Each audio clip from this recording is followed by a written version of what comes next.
ओम नमः शिवाय। मित्रों, कुंभ राशि आपका इस चैनल पर स्वागत है। कुंभ राशि, एक बात अच्छी तरह से जान लीजिए कि माया बहुत बड़ी चीज़ है। माया जो है व्यक्ति को भ्रमित कर सकती है। कुंभ राशि ये माया ही है कि व्यक्ति को जो कुछ हो रहा है वो सच लगता है। गरीब व्यक्ति को लगता है कि मैं हमेशा गरीब रहूँगा, पता नहीं कभी मेरे दिन सुधरेंगे कि नहीं। और अमीर को लगता है कि हमारे घर में हमेशा धन दौलत रहेगी, वैसे ही खुशियाँ रहेंगी। लेकिन माया जो होती है वो बहुत परिवर्तन कर देती है।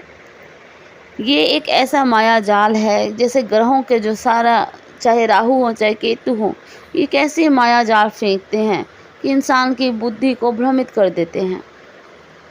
राहु जो होता है बहुत ज़्यादा मायावी है और केतु भी बहुत बड़ा मायावी है।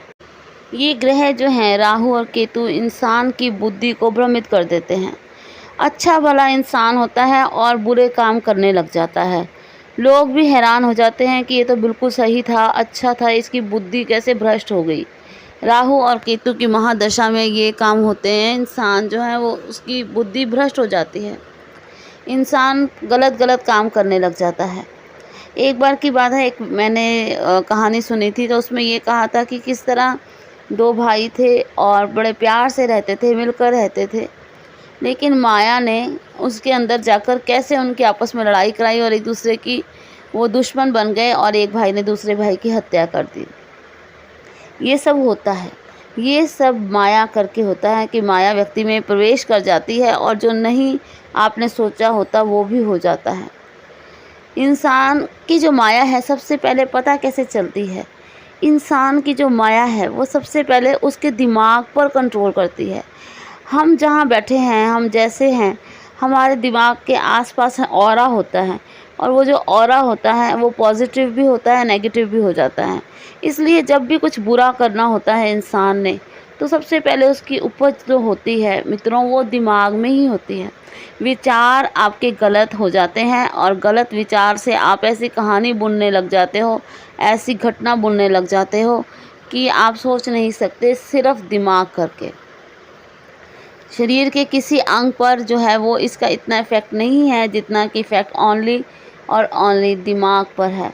राहु और केतु इंसान के दिमाग पर जो है कंट्रोल कर लेते हैं और इंसान वो काम करने लग जाता है जो किसी ने सोचा नहीं होता।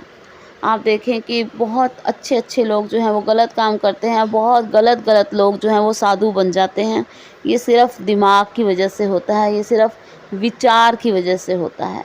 इसलिए राहु और केतु को हम कम नहीं समझ सकते। इसलिए इसका यही उपाय है कि इंसान को एक्टिव रहना चाहिए, शरीर जो है वो सक्रिय रहना चाहिए, ताकि सारी ऊर्जा जो है वो दिमाग पर इकट्ठी ना हो जाए। क्योंकि अगर सारी ऊर्जा दिमाग में इकट्ठी हो गई तो ये पॉजिटिव भी हो सकती है और नेगेटिव भी हो सकती है। आप चाहें तो बहुत बड़ा करोड़ों का साम्राज्य भी खड़ा कर सकते हैं और आप चाहें तो किसी को तबाह भी कर सकते हैं, षड्यंत्र भी कर सकते हैं। इतनी पावर होती है इंसान के दिमाग में। राहु और केतु इंसान को इतना पावरफुल बना देते हैं कि व्यक्ति जो है लाइफ में कुछ भी कर सकता है। मित्रों, ये जो टेक्नोलॉजी है, ये जो फ़ोन है, ये सब भी तो राहु ही हैं और इन्होंने किस तरह हमारे दिमाग पर कंट्रोल किया हुआ है कि हम इनको नहीं छोड़ सकते, कभी भी नहीं छोड़ सकते। हाँ, कुछ लोग इसका पॉजिटिव इस्तेमाल करते हैं, कुछ नई चीज़ें सीखते हैं, और वहीं कुछ लोग जो हैं इसका गलत इस्तेमाल करते हैं और गलत चीज़ें देखते हैं। इसलिए ये सब कुछ आप पर है कि आप किस दिशा में जाना चाहते हैं। और युवा पीढ़ी जो है इस चीज़ को ज़रूर समझे और अपने आप को सही दिशा में मोड़े। उम्मीद करती हूँ कि ये जानकारी आपको यूज़फुल लगी होगी। अगर आपको ये जानकारी अच्छी लगी हो तो चैनल को सब्सक्राइब ज़रूर करें और कमेंट में ओम नमः शिवाय ज़रूर लिखें। धन्यवाद।